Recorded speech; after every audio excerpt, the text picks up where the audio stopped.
Aqui eu estou conseguindo visualizar neste momento. Show, maravilha. Então sejam todos muito bem-vindos, muito bem-vindas hoje para falar um pouquinho, mais uma live, para falar um pouco dessa vez sobre Deus e a pandemia. Nós já fizemos uma live na semana passada sobre um assunto muito semelhante a esse, mas hoje a gente vai tratar sobre o que Deus tem a ver com a pandemia, porque a gente ocupa um lugar de teologia, né? Então a gente precisa dizer o que a gente pensa, qual que é a nossa visão. Afinal de contas, como dizia o professor Jung Mossung, e se você não conhece, conheça-o, a teologia não é sobre Deus, a teologia é sobre a vida, sobre o mundo, a partir de uma perspectiva bíblica, né? Como nós somos cristãos, essa é a nossa perspectiva, né? Então, hoje, para falar sobre Deus, o que Deus tem a ver com a pandemia. Então, deixe suas contribuições, deixe seus comentários, como eu sempre peço aí. Se você deixar aqui no Facebook, o Wagner ajuda a gente. Se você deixar no Instagram, eu consigo te ver aqui, seus comentários, e também expor. Não deixe de participar, para que não seja um monólogo, mas que seja uma conversa realmente. A live vai ficar gravada aí 24 horas no Instagram, no Facebook fica gravado pro resto da vida, né? Salva na nossa timeline da igreja. Você pode assistir posteriormente, enviar para quem você quiser. Se você puder, no Instagram tem essa setinha aqui, ó. Clica nessa setinha, envia para o maior número de pessoas que você puder. E aqui no Facebook, compartilha aí na sua timeline para o maior número de pessoas participarem conosco. Boa noite, pastor. Firmes e fortes. Boa noite, Mais Will. uma Boa noite, quarta-feira. Wagner. Boa noite a todos e todas que estão aí acompanhando a gente aqui no Instagram, aqui pelo Facebook. Estamos juntos mais uma quarta-feira. Já nesse segundo ano de live, né? Isso aí. Antes de live se tornar quase uma pandemia, Isso. nós já fazíamos lives. Então não é no nosso caso da comodismo, nem por conta da contingência, simplesmente, né? A gente já vinha nessa pegada aí. E é bom estarmos juntos mais uma vez. Boa noite a todos e todas. Boa. Eu estou tentando ver os comentários aqui no aplicativo, mas não consigo ver, né? Então deixemos isso aos cuidados do Wagner. Senão vamos perder. No Instagram eu vejo aqui. Meu amigo, é o seguinte, boa noite pro Bispo, boa noite pra Miriam, tá chegando aqui no Instagram, boa noite pro Wesley. Wesley, meu irmão, um abraço pra você, mano. Saudade. Você e Renato são queridos. Ana Paula também tá por aqui. Bem-vinda, Ana Paula, também. Todo mundo muito bem-vindo, bem-vinda por aí. Meu amigo, pandemia, mais uma quarta-feira. Abril vai chegando na metade e a gente provavelmente devemos estar aí na terceira ou quarta semana de quarentena. Pelo menos aqui no estado de São Paulo, né? Sim.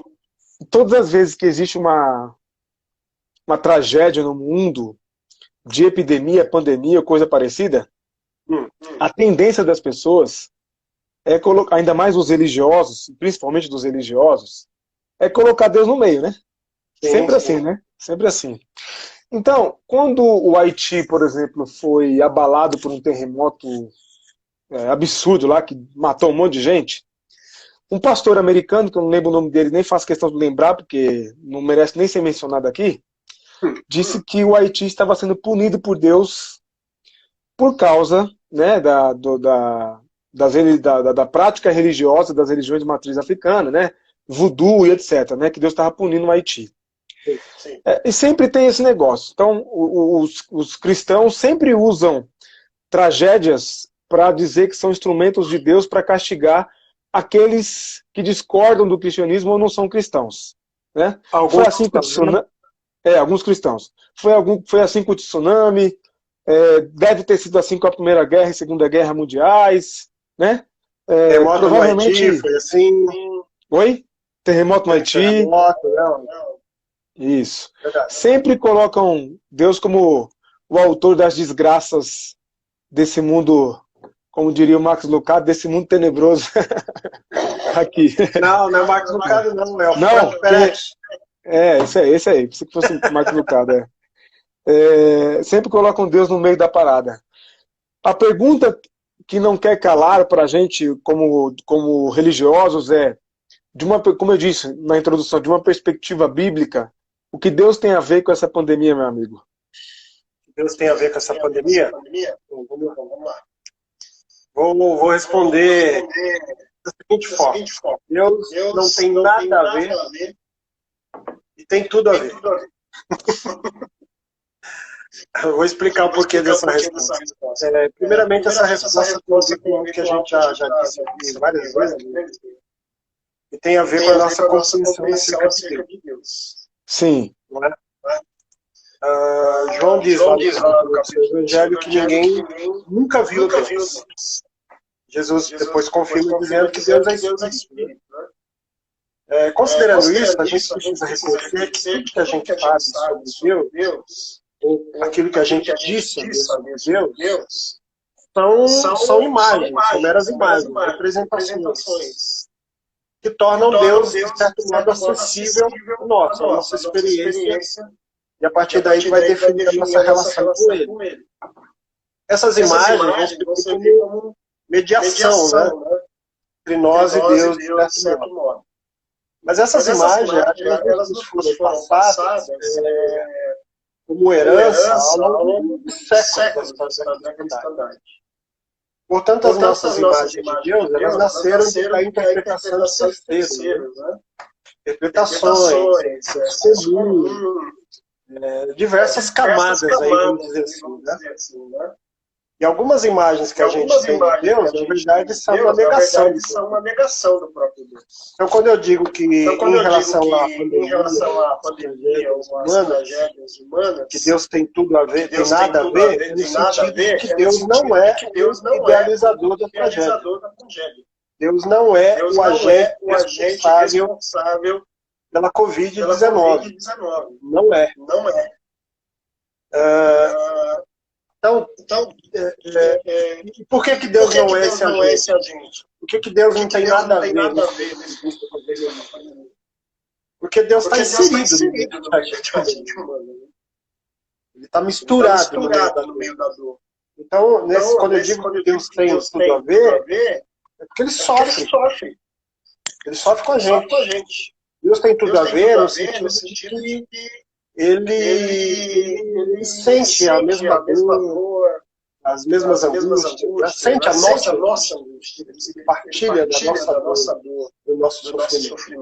Então, nesse sentido que eu digo que Deus não tem nada a ver com tudo, não tem nada a ver com ele, não é castigo divino, não é o coronavírus, não é um emissário divino para nos ensinar alguma lição que a gente não sabe o que é, nem que lição dos rumos que eu tomado, mas ao mesmo tempo Deus tem a ver porque ele está misturado com a gente no meio de toda a dor, no meio de todo sofrimento.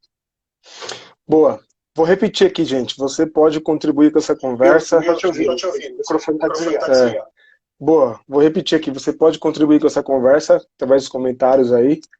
Não esqueça de participar e de compartilhar com seus contatos, tanto no Instagram, como estamos aqui na Comunidade Cristã da Zona Leste, na CCZL Oficial, como no CC Zona Leste aqui do Facebook. Você pode contribuir com a gente. Esse é um capítulo importantíssimo do estudo teológico, da teologia, né? Porque ele tem a ver com aquilo que a teologia chama de teodiceia, né, que tem a ver Deus e o mal, né? A nossa percepção, nossa leitura do mal no mundo e a presença de Deus nesse mundo tão suscetível à maldade e frágil. Por que é tão difícil para os cristãos se desvencilhar dessa ideia de um Deus que está no comando de tudo? Por que é tão ofensivo quando alguém diz assim, Deus no comando? Aí você responde assim, não, Deus não está no comando, não. Por que as pessoas se ofendem tanto quando nós dizemos, e nós temos a nossa espiritualidade tem essa perspectiva, tem esse olhar do mundo, né? Deus não está no controle do mundo porque as tragédias não são nem autorizadas e nem permitidas, porque tem aquela história, né? Não, Deus não foi responsável, mas tudo é permissão de Deus. Não. Deus não está no controle. A vontade diretiva, permissiva e a vontade permissiva. Isso. Então, assim, a gente afirma com categorias. Deus não está no controle, Deus não está permitindo, nem Deus não está autorizando, Nem nada, nem está sendo omisso, nem nada disso. Por que é tão difícil para as pessoas se desvincularem dessa ideia de que Deus é o controlador, como se todos nós fôssemos marionetes, estivéssemos debaixo de um articulador que fica manipulando as coisas? Por que é tão difícil se desvencilhar dessa ideia? E ponto 2, por que é tão difícil, nessa era, nesse tempo, em tempos de dificuldade, de tragédia, se desvincular dessa percepção? Bom, essa pergunta tem várias respostas. Você também já não dá conta de todas elas aqui. Mas eu acredito que, em primeiro lugar, as pessoas têm muita dificuldade de se desvincular desse conceito, porque esse conceito não foi passado como verdade absoluta, como verdade bíblica, inequívoca e inquestionável. É uma doutrina da onisciência, da onipresença de Deus. Ela não é nesses termos, você não encontra eles na Bíblia. Você não vai encontrar nenhum versículo dizendo Deus é onipresente, Deus é onisciente, Deus é onipotente. Você vai encontrar algumas declarações que podem dar a entender conceitos. Mas esses conceitos são conceitos que a gente herdou ao longo da história, sobretudo do padrão grego, né? Porque, de certo modo, é a idealização do ser humano. O ser humano tem todo o desejo, vontade de ser onipresente, onisciente, porque a gente não tem a menor condição disso. A gente projeta isso para Deus, para a divindade. A gente também tem isso nos foi passado como verdade com quase todas as linhas teológicas da maioria das igrejas do Brasil e do mundo. Você vai encontrar esses termos como... E assim, eu não os nego, de certo modo. Agora, a outra dificuldade que as pessoas têm é porque essa ideia de um Deus que tudo controla, sobretudo, ela gera uma pseudo-sensação de segurança, sabe? De que o absurdo da vida, aquilo que me escapa, aquilo que foge do meu controle, aquilo que ultrapassa a linha do razoável, aquilo que vai além do que é admissível, é extremamente assustador. E imaginar que essas coisas que me escapam, não escapam das mãos de um Deus que tudo controla, isso gera uma certa segurança, ou de certo modo, uma espécie de consolo, né, de conforto. Então tem muito mais a ver com a gente do que com o próprio Deus, tem muito mais a ver com os nossos temores, tem muito mais a ver com a nossa fragilidade humana, tem muito mais a ver com a nossa falta de compreensão de diversos temas da vida, por exemplo, por que existe o mal, por que existe o sofrimento. É a pergunta clássica, né, da humanidade. Então, quando a gente joga isso para alguém, seja para uma divindade ou qualquer outra coisa, de certo modo isso traz uma sensação, entre aspas, de segurança e de quase controle. Eu não tenho controle, mas alguém tem o controle e ele sabe o que faz. Agora, outras pessoas também têm muita dificuldade de raciocinar de uma outra forma, porque pensar de outra forma já leva o rótulo de heresia. E ninguém quer ser considerado herege. Né, meu amigo? Boa. A ideia do herege, para nós vai ser sempre uma conversa muito recorrente, né? Pensou diferente da teologia tradicional, daquilo que já está posto, né? Pensou diferente da ortodoxia, exatamente. Que por si só já é um termo assim muito carregado de orgulho, de soberba, né? Porque ortodoxia significa o pensamento correto, a doutrina correta. Qualquer coisa que sair um pouquinho fora da linha, fora da faixa, já é considerado heterodoxia e heresia, e aí tem que ser queimado na fogueira, né? Nós temos... você consegue imaginar por que os cristãos têm tanta dificuldade de dialogar com pensamentos contrários e até pensamentos contraditórios aos pensamentos deles. Vou dar um exemplo aqui, por exemplo, na Idade Média, como era difícil para se lidar com teoria, com teologias, com perspectivas, com olhares diferentes. Por exemplo, a gente pode citar aqui vários deles, mas um deles muito, muito famoso é aquele que dizia que Jesus Cristo não fazia parte da Trindade, né? Eu esqueci o nome agora do teólogo que chegou a escrever sobre isso, e aí, porque ele disse isso, fogo nele, né? Então, e a gente carrega isso até hoje. Por que é tão difícil para a gente lidar com a possibilidade de que nós, acerca de Deus, olha só, acerca de Deus, estamos equivocados? Durante a Idade Média, a gente ainda podia compreender melhor, né, esse tipo de postura, porque a patrística, né, que seria uma tentativa aí de aproximação da fé com a filosofia. Pois não?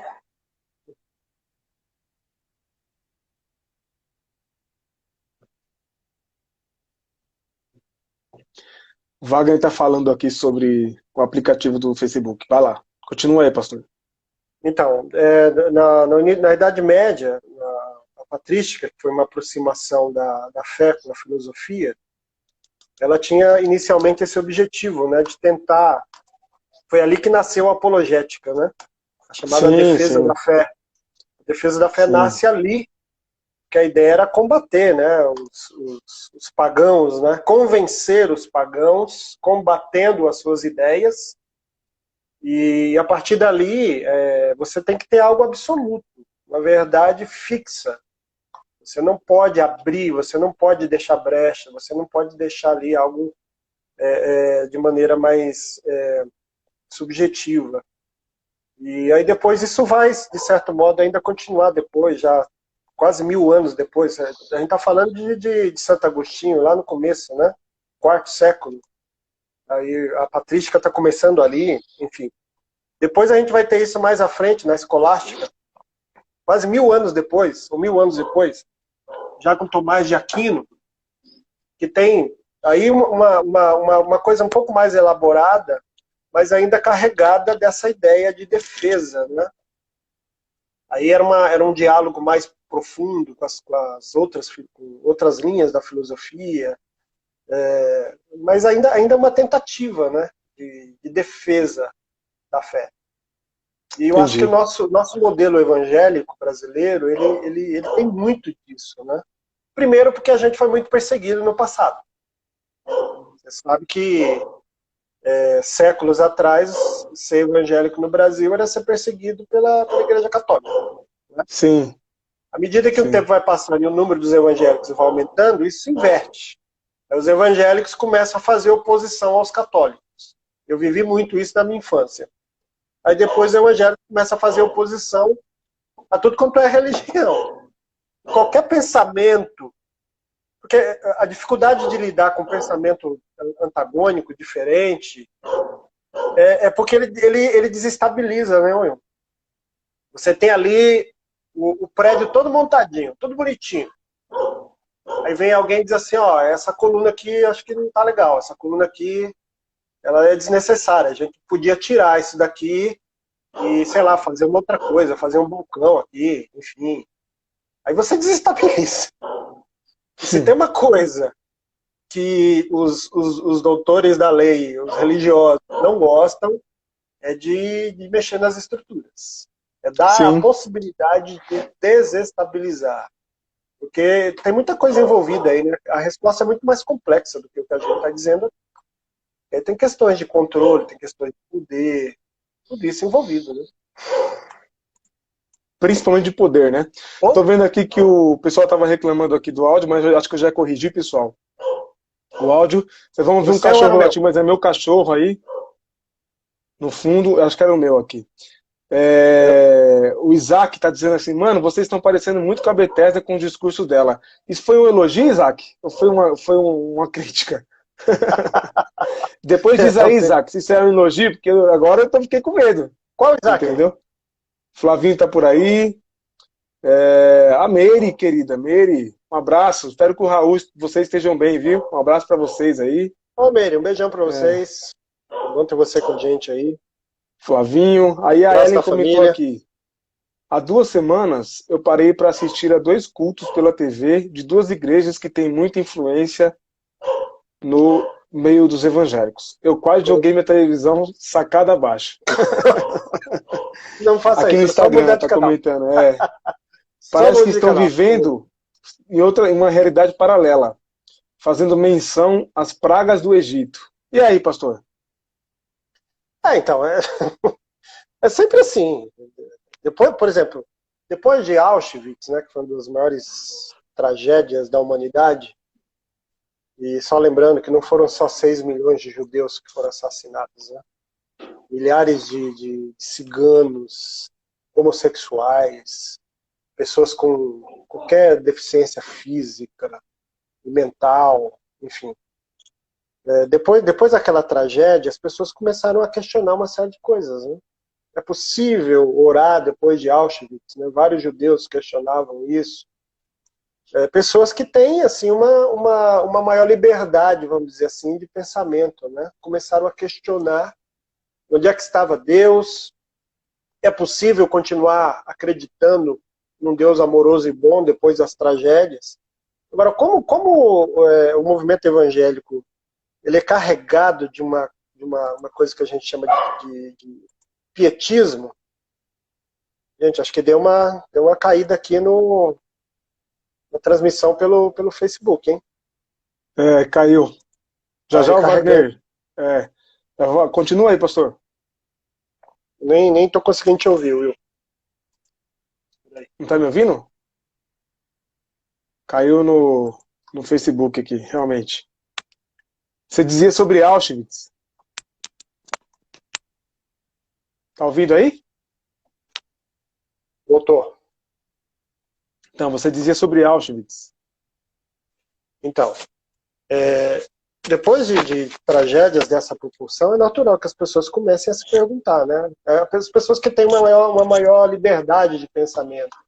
Agora, o movimento evangélico, ele é carregado a gente tem uma herança do pietismo, de uma postura em que a gente não foi ensinado a questionar, né? Aliás, questionar é pecado. Então, como a gente não tem a prática de questionar, ou sequer de elaborar, né? De começar a pensar, raciocinar acerca da situação, é mais fácil porque a gente trabalha também com dualismo muito grande, não, Will? O movimento evangélico ele é muito dualista, é essa coisa de ou é preto ou é branco, ou é Deus ou é diabo. Então é muito comum que numa situação como essa, dentro desse tipo de raciocínio, as pessoas ou vão dizer que isso é uma coisa do diabo, e tem um monte de gente que diz, né? Do diabo e da China, da Rede Globo. E tem gente que vai dizer, não, isso é Deus. É Deus pesando a mão. É Deus mandando castigo, é Deus punindo as pessoas por causa do seu pecado.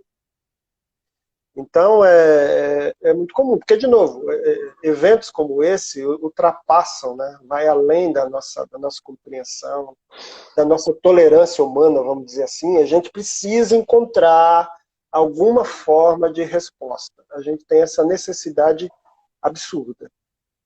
Eu acho que é por aí. Boa. Então, boa noite para Clara também, para o Serjão tá por aí. Serjão, um abraço. Bia Passarete também tá por aí aqui no Instagram. Deixa eu ver mais quem tá aqui. A Simone, boa noite, Simone, também. Todos Will, vocês seu muito microfone está bem-vindos. desligado de novo aí pro Face. Pro Facebook? É. Não, é que aqui no Facebook tá ligado. É que para mim aqui aparece esse microfone desligado. Mas beleza. Tá vendo a minha imagem? A minha imagem você vê? Não. Não, né? Não tô vendo, não. Mas se o aplicativo, Wagner... o aplicativo acho que caiu aqui. Vamos lá. Voltando aqui. Nós estamos aqui no Facebook e no Instagram, tá? Para quem está chegando agora, não está entendendo o que está acontecendo. A gente está falando um pouquinho sobre o que Deus tem a ver com a crise da pandemia, né? Sobre toda essa crise mundial de saúde pública que a gente vem enfrentando.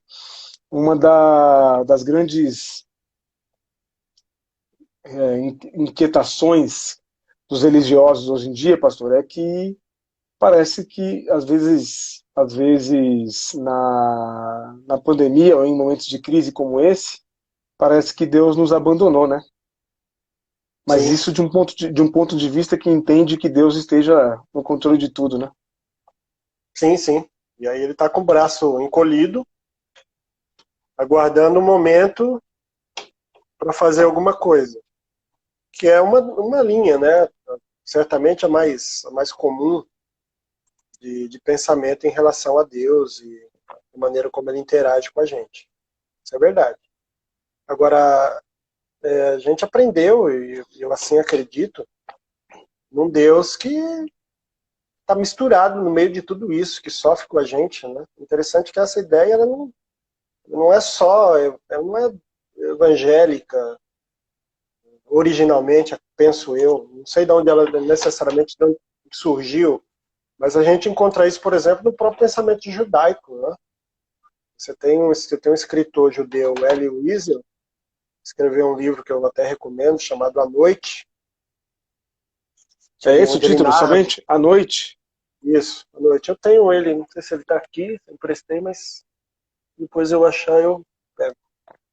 Ele foi uma das pessoas que foram presas em Auschwitz, no campo de concentração, era adolescente, acho que ele tinha uns 13 anos de idade, e ele estava estudando, o objetivo dele era ser rabino, mas depois de tanta dor, a princípio ele se tornou ateu, né, depois de vivenciar tanta dor e tanto sofrimento, mas num determinado momento, onde ele presenciou uma cena de enforcamento, ele teve a percepção de que Deus, uma pessoa perto dele perguntou onde é que está Deus numa hora dessa, né? Era um menino que estava sendo enforcado, um menino da idade dele, e o menino não morria rápido, porque é muito magro, muito leve, não morria rápido, ficava ali se debatendo na forca, e alguém do lado dele perguntou onde está Deus. E na hora ele olhou para o menino morrendo e pensou consigo mesmo, dizendo, Deus está ali. Então Deus não abandona a gente no sofrimento. Aliás, a grande certeza que a gente tem do Evangelho é da presença de Cristo ao nosso lado. Eis que estou convosco todos os dias, até a consumação dos séculos. Não vos deixarei órfãos, disse Jesus. Né? Então a gente tem essa convicção. Agora, há uma outra linha de pensamento que, na hora do desespero, na hora da incerteza da vida, olha, fica esperando uma intervenção divina, né, literal, e aí quando essa intervenção não acontece, diz, olha, onde o senhor está, Deus? O senhor sumiu. Agora, essa sensação do distanciamento de Deus, ela é muito recorrente na história da cristandade. Mesmo pessoas muito piedosas, muito consagradas, tiveram também essa sensação, o distanciamento de Deus. Teresa de Ávila, São João da Cruz, né, várias pessoas ao longo da história da cristandade, o próprio Jesus na cruz diz, Deus meu, por que me desamparaste? Não é? Esse apontamento, essa lembrança de Jesus é muito interessante mesmo, muito bem pontuado, né? Tô vendo o Casa tá por aqui, o Casão, o Raul também, seu sobrinho tá por aí. Boa noite, Raul. Boa noite, Casa. Boa noite, Beleza, Lica. bem-vindo, Raul. Casão. Bem-vindos aí. Tô vendo aqui também, deixa eu ver mais. A Paty e Fábio também estão por aí. Muito bem-vindos. Bem-vinda, Patrícia. Vou ter você com a gente. A Ellen Uma comentou pessoa que eu aqui, estou pensando é uma amiga de longa data. a Ellen comentou aqui que aceitar a situação para muitos evangélicos é como aceitar a derrota. Pois é, Boa. derrota do quê, né, meu amigo? Boa. Foi bom a Ellen ter colocado isso, que me fez lembrar também. Outra dificuldade é porque a gente tem um cristianismo que é muito triunfalista, né? Uhum. Esse cristianismo de que você pode tudo, você é a cabeça, você não é a cauda, que está muito ligado com a teologia da prosperidade. Sim. Esse cristianismo que não sabe lidar com o fracasso, com a não resposta. Né? Mas é interessante que essa teologia, ela também só dá muito certo por causa do tempo que a gente vive. Né? Tá tudo ligado, de certo modo. O chamado espírito do tempo, da época que a gente vive, é uma época em que as pessoas não conseguem, não sabem lidar com frustração. A gente tem a necessidade de estar feliz o tempo todo, ou de demonstrar felicidade. nem que seja uma felicidade falsa de Instagram e de Facebook. Uhum. As relações são líquidas, né? Palma. E tudo isso, de certo modo, tudo isso influencia, de certo modo não, influencia diretamente também a teologia que vai ser mais propagada. Então você tem uma teologia que casa com esse sentimento social universal, de que a gente tem que ser feliz o tempo todo, porque se eu estou infeliz, eu tomo um remedinho, um comprimidinho, e a felicidade em cápsula, meu amigo. Aí eu estou triste, eu tomo aquilo ali e fico feliz. Ou então eu vou comprar, que aí eu me sinto bem, eu me sinto feliz. É Então a uma gente não panaceia, sabe né? Uma lidar. espécie de panaceia, né? Isso, é panaceia, exatamente. A gente não sabe lidar com a dor, a gente tem muita dificuldade de lidar com o sofrimento, com o fracasso, com a derrota, com a morte. E se eu tenho uma teologia que me propõe o oposto de tudo isso, que diz que eu vou ser sempre vencedor, que eu vou conseguir tudo, que eu vou ser cabeça e não cauda, que eu não sou dono do mundo, mas eu sou filho do dono. Cara, isso vai fazer um sucesso absurdo, porque esse a palavra em alemão é esquisitíssima, mas é Zeitgeist, é o espírito do tempo, é o Uhum. espírito da época que a gente vive. Essa teologia vai fazer muito sucesso. Só que, na hora do vamos ver, na hora que a vida se impõe, a teologia e o espírito do tempo ele não se sustenta, desmorona. É por isso que a gente tem uma geração adoecida emocionalmente. Por causa dessas coisas também. É verdade que não é só por isso. Muito mais coisa envolvida, porque tudo é muito complexo. Mas também a dificuldade que a gente tem de lidar com o fracasso, com a decepção e com diversas coisas da vida, isso vai gerando adoecimento, porque é inevitável ter que lidar com a frustração. A gente não consegue tudo que a gente quer. Nem pelo Boa. capitalismo e nem pela religião, meu amigo. Não, para nós aqui, pelo capitalismo, jamais, né? Afinal de contas, somos todos de segunda categoria, quer dizer, segunda não, terceira categoria para o capitalismo. Mas Raul essa é uma comentou, das propostas, né, do capitalismo, né? Ah, com certeza, criar Felicidade, camadas, né? atingir o paraíso aqui, na Terra. Isso aí, com certeza. Deixa eu ver aqui, estou vendo também que estão por aí o Ricardo Saltz, Ave Saltz, Bem-vindo, Cristiano Ricardo. 42 também está por aí, bem-vindos, Bem-vindo, muito Cristiano. bem-vindos. Estamos falando sobre o que Deus tem a ver com o Portugal também, estamos falando sobre o que Deus tem a ver com a pandemia, com a crise de saúde que a gente está vivendo, né? O Raul comentou aqui, Deus está conosco, ele não está escondido, como muitos pensam e ficam falando, Deus está brincando de esconde-esconde. Entende? Não. Eu gosto de pensar que às vezes Deus está tão perto, tão próximo, que é por isso que a gente não enxerga. Está próximo demais. E também porque está próximo não da maneira como a gente tem a expectativa de que esteja, né? Aquela maneira Sim. mais intervencionista, produzindo milagre, produzindo, enfim, livramento, socorro. Não que eu não acredite que Deus não faça essas coisas, mas milagre é algo raro, né? Sim, se não for algo raro, deixa de Pra ser toda milagre, alma. né? Ontem eu estava assistindo também um programa do pastor dizendo, conversando com a pessoa, dando testemunho, dizia, você está experimentando milagres 24 horas por dia. Eu digo, gente, isso não existe. Isso não existe. A não ser que seja outro tipo de milagre, né? O milagre de estar vivo, o milagre no meu coração tá batendo aqui, eu tá respirando, só se foi isso. Boa. Deixa eu ver o que a Ellen comentou aqui também para acrescentar. Como fazer as pessoas repensarem sobre isso? Aí é a pergunta de $1 milhão. Como é que a gente faz os crentes abandonarem a apologética doentia e alienante, pastor? Então, para isso tem que ter diálogo. Só que diálogo pressupõe abertura, né? Diálogo pressupõe um mínimo de empatia. Não tem outra forma. Acho que grande tarefa de parte dos cristãos do mundo hoje é converter os outros cristãos, né?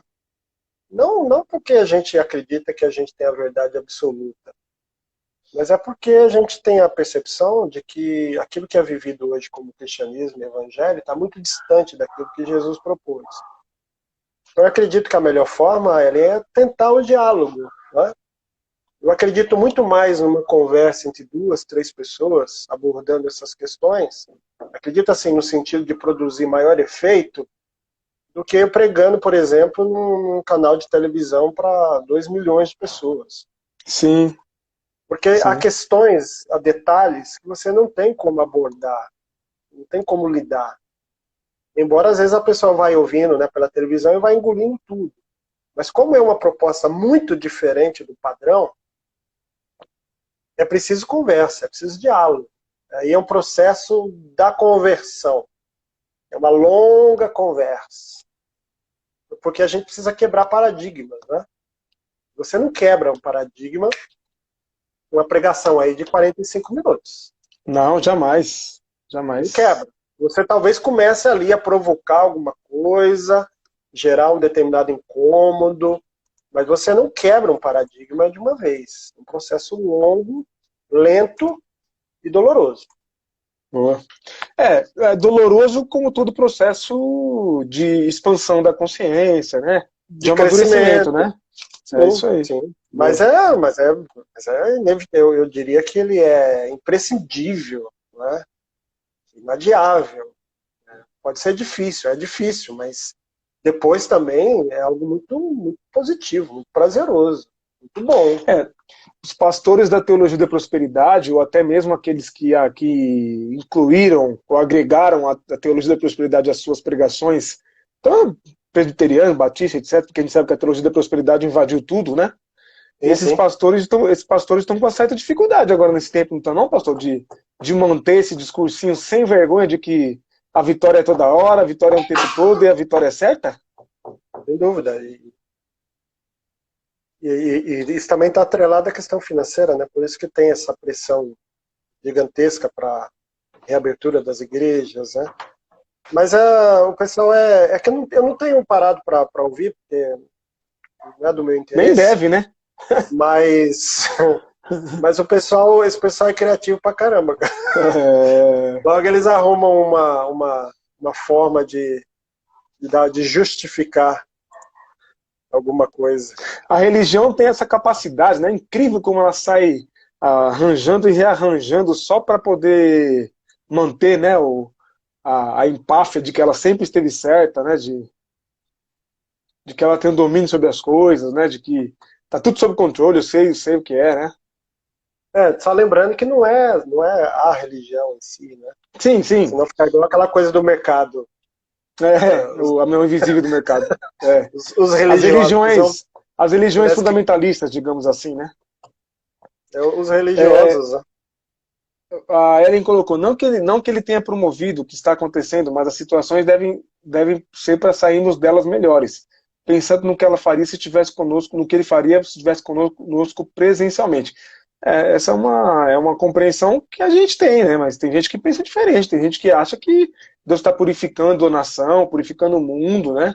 Deus está dando uma lição de moral na gente, né? Tem gente que argumenta desse jeito, né? O que a Ellen falou é o texto de Romanos 8:28, né? Que nas versões mais antigas diz que todas as coisas cooperam para o bem daqueles que amam a Deus. Sim. Que a gente também pode interpretar esse texto de uma maneira muito equivocada. Porque dá a ideia de que Deus cria situações ruins para promover o bem. Não, Deus não precisa de situação ruim para promover o bem. A Bíblia, a mensagem, talvez tenha hoje a melhor tradução para esse texto, a melhor compreensão. É dizer mais ou menos assim, olha, mesmo na pior situação, Deus pode promover o bem na vida das pessoas. É isso. Sim, boa. Muito bem, muito bem. Essa é uma esperança que a gente tem, né? Que a gente precisa ter. As situações, elas fogem do nosso controle. Agora, Sim? é Deus que não foge do nosso lado, né? Não, de maneira nenhuma. E Deus, a grande questão aí, que talvez a dúvida que está na cabeça de muita gente, é essa ideia de um Deus que intervém no mundo. E eu Sim. particularmente, eu penso da seguinte forma, Will. A gente pensa, né? Deus é o Criador.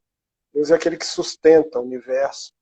Deus é aquele que estimula os seres humanos, né? Pensar em Deus Uhum. como aquele que intervém é imaginar Deus como o mecânico do mundo. Então, se Deus criou o mundo, que dá defeito, e ocasionalmente ele precisa ficar dando uma consertada.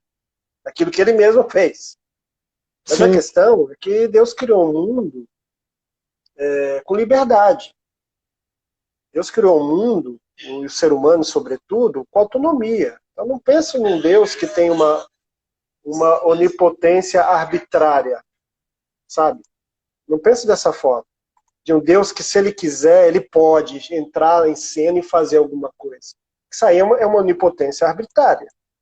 É ele quem decide quando que ele vai fazer, quando que não vai. Se ele não fez é porque ele não quis, que é o famoso dilema, o dilema de Epicuro, né? Se Deus é bom, por que existe o mal? Se ele não faz nada, é porque se ele pode fazer e não faz, é porque ele não é bom.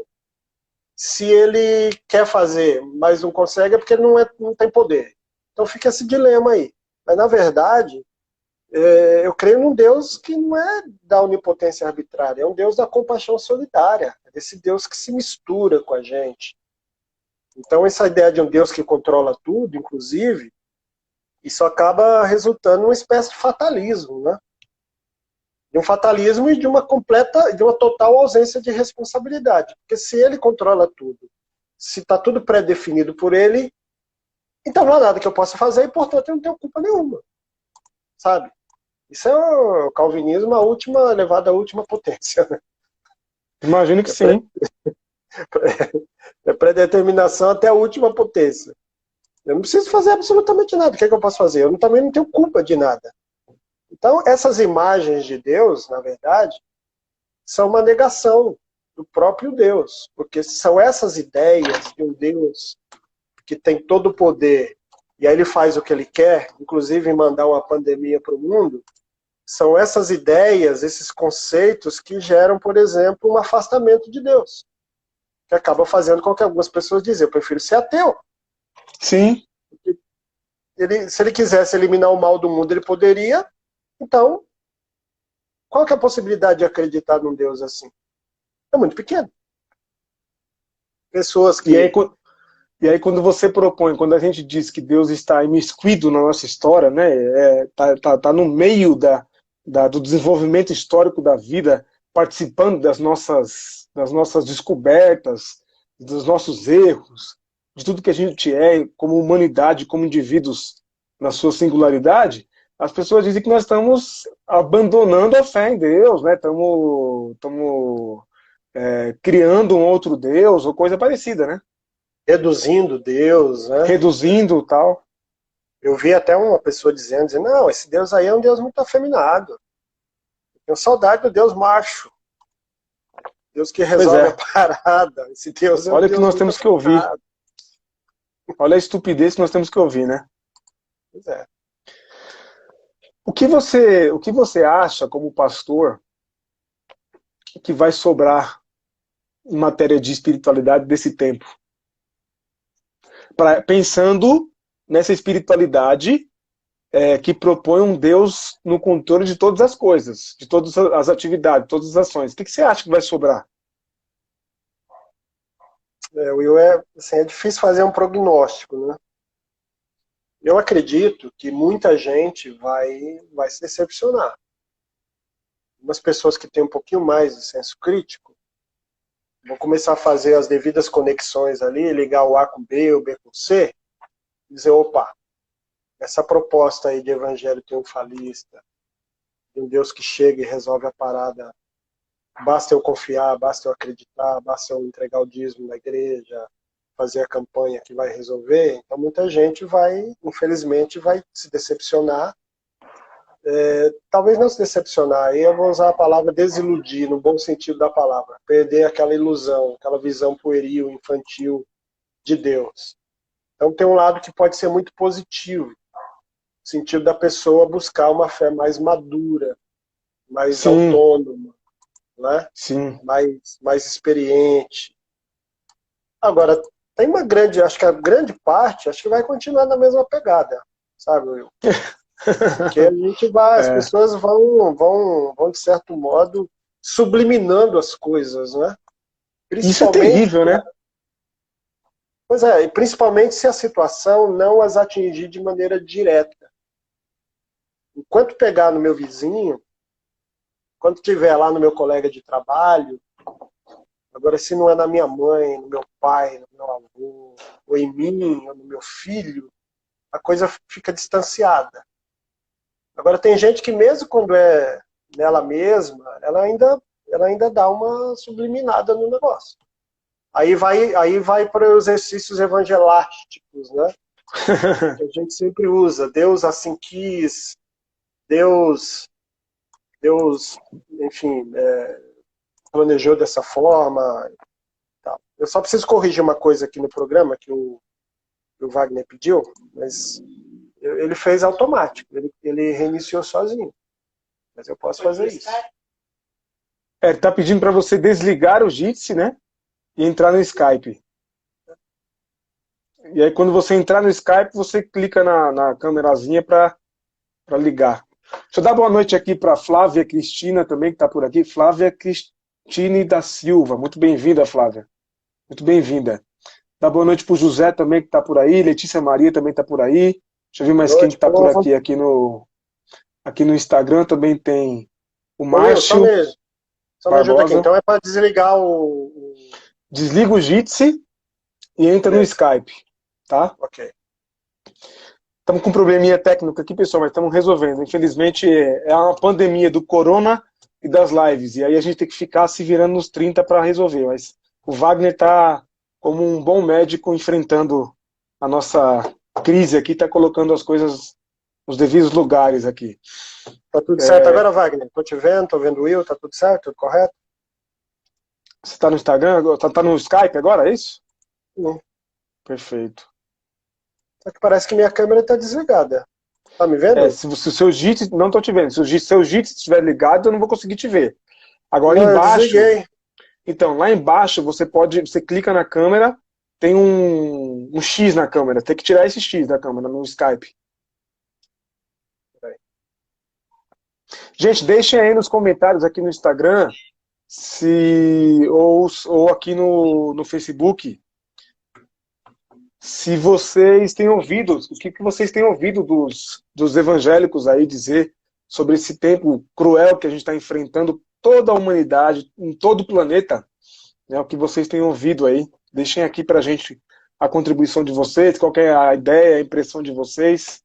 Nós não temos razão, não queremos ter verdade absoluta sobre nada. A gente acredita que a única verdade é uma pessoa, e o nome dela é Jesus Cristo. Estou vendo que a André também entrou. Bem-vinda, André, querida. Um beijo para você, para o seu filho. Isso aí. Pastor, vamos... Conseguiu aí conectar? Tô tentando aqui. A câmera eu tô tentando. Tá tranquilo. Se você não conseguir, depois eu baixo a live e a gente posta no Facebook, na página da comunidade. Muito bom e produtivo esse papo, o José comentou. Obrigado, José. É isso aí. Temos que repensar, temos que pensar uma teologia que esteja conectada com a vida e que solucione, ou que ressignifique, ou que dê direcionamentos para esse tempo que a gente está enfrentando, né? A gente é cristão, a gente é religioso, a gente gosta de teologia, mas não uma teologia amarrada, uma teologia aprisionada, uma teologia que propõe, que coloca as coisas na mesa e diz, olha, isso aqui a gente pode responder, isso aqui a gente não responde, né? O Raul perguntou aqui. Uhum. O áudio do Daniel tá saindo aí no Skype?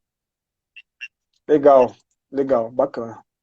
Eu acho que eu vou ter que entrar de novo e desligar a câmera lá. Desligar, né? Tá bom. Uhum. Só pra gente continuar aqui, pastor, quando você reinicia aí, o Raul perguntou como é que a gente faz para encorajar os mais novos na fé nesse tempo. Olha, a melhor forma de encorajar os mais novos na fé, nesse contexto, é repetir a verdade bíblica, né? A verdade de Jesus, que diz que estaria conosco todos os dias. E também desmontando essa teologia, que, a meu ver, é extremamente danosa, né? Desse evangelho triunfalista. E quanto mais as pessoas acreditarem nesse evangelho triunfalista, onde você não contempla a dificuldade, você não precisa lidar com o medo, com angústia. Quanto mais preso nisso, maior vai ser a frustração das pessoas. Acho que a melhor forma da gente animar, trazer ânimo, encorajamento para as pessoas que são novas na fé, é dizer, meu irmão, no mundo você vai ter aflição, mas tenha bom ânimo. Jesus venceu o mundo, venceu toda essa situação, e a gente vence juntamente com ele. Não tem outra forma. Acho que é por aí. Boa, boa. A gente, como você dizia, né? É muito difícil se desapegar, se descolar dessa ideia de que a gente tem um pai que controla tudo e todos, está sempre pegando na nossa mão para atravessar a rua, né? A gente precisa criar uma nova concepção de Deus, uma nova ideia de Deus, a partir de Jesus, sem necessariamente descolar de Jesus, mas de um pai que está conosco, nos orientando, dando a instrução, iluminando o nosso caminho, dizendo vai por aqui, que o melhor caminho é por aqui, mas que não impede a gente de ir para um lado diferente, né? Sim, é óbvio exatamente. que a gente arca com as consequências, mas não vai pegar nossa. Não, você tem que ir para cá, você tem que sempre ir para cá. E aí a gente vai crescer na vida e tá sempre dizendo para onde a gente tem que ir. Pegando nossa mão, na verdade, né, para dizer, orientando a gente no sentido forçado da coisa, como se a gente não soubesse. Não, em Cristo a gente adquire de Deus muita maturidade. Pô, eu sou cristão desde os 14 anos de idade. Eu não tenho direito de errar em algumas coisas de novo. Né? Não tenho, porque aí deixa de ser inocência e vira estupidez. Né? Vira estupidez. Né? Não adianta eu achar, por exemplo, chegar nesse tempo de pandemia aqui e desrespeitar o que os médicos estão me recomendando. E é confiante de que Deus vai me proteger. Como assim? Que loucura é essa? Que isso beira a insanidade, a estupidez. Não, pelo contrário. A ciência não é inimiga da minha religiosidade. A ciência pode ser uma aliada. Aliás, é como dizia um teólogo que quem foi que contrapôs o criacionismo ao evolucionismo é que é o canalha, porque não existe um contraponto entre os dois, necessariamente. Os dois podem andar juntos, perfeitamente juntos. Né? São, vamos dizer assim, são tentativas e respostas completamente são diferentes, né? Sim. Uma é melhor e mais verdade do que a outra. E não precisa ter esse conflito. Boa. Você está projetando a sua tela aqui no Skype, viu? Tô vendo tudo que você projetou para falar. Para a gente encerrar, para a gente caminhar para o fim aqui, para a gente concluir a nossa conversa, qual que é a sua palavra a partir de um Deus, como você acabou de descrevê-lo aí para a gente, de que um Deus que está conosco nos momentos mais agudos de dor e sofrimento? Qual que é a sua palavra como pastor, para todo mundo estar assistindo a gente e às vezes se sentindo abandonado por ele? Então, essa sensação de abandono, ela faz parte da experiência humana. Como eu disse, várias pessoas ao longo da história da cristandade tiveram essa sensação. Mas é só uma sensação. Como outras sensações que a gente tem, elas também são ilusórias. Né? Essa também é ilusória. A gente sabe que a nossa relação com Deus ela é fundamentada na fé. E a fé, embora o texto lá de Hebreus, em português, seja traduzido como certeza, certeza das coisas que se esperam, né? Convicção de fatos que não se veem, a palavra certeza e a palavra convicção, elas não são necessariamente sinônimas. Elas têm uma pequena diferença aí. E a gente aprendeu isso com o professor Jung. Uhum. Certeza é coisa da cabeça. Certeza é matemática. Certeza é algo que eu provo. Eu pego aqui, faço uma conta, 2 mais 2 igual a 4, mostro para você, pego 2 palitinhos com mais 2, junto, e digo aqui, ó, 1, 2, 3, 4. Isso aqui é certeza. A palavra convicção não é algo da cabeça, é algo do coração. Boa.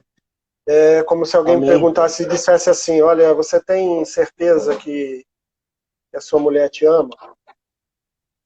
E se eu disser tenho, ela vai dizer, então prove. Eu não tenho como provar. Ô Dani, não é algo... Oi? deixa eu te interromper. A live aqui do Instagram vai cair, mas a gente já volta, viu, gente? Se cair, a gente volta. Isso. Tá. Beleza. Vai dar 1 hora aí de transmissão, Isso. né? Então, como eu dizia, não é o que a gente prova. O que eu tenho é uma convicção, é algo lá dentro, lá no mais profundo do meu ser. Amém. A gente pode chamar de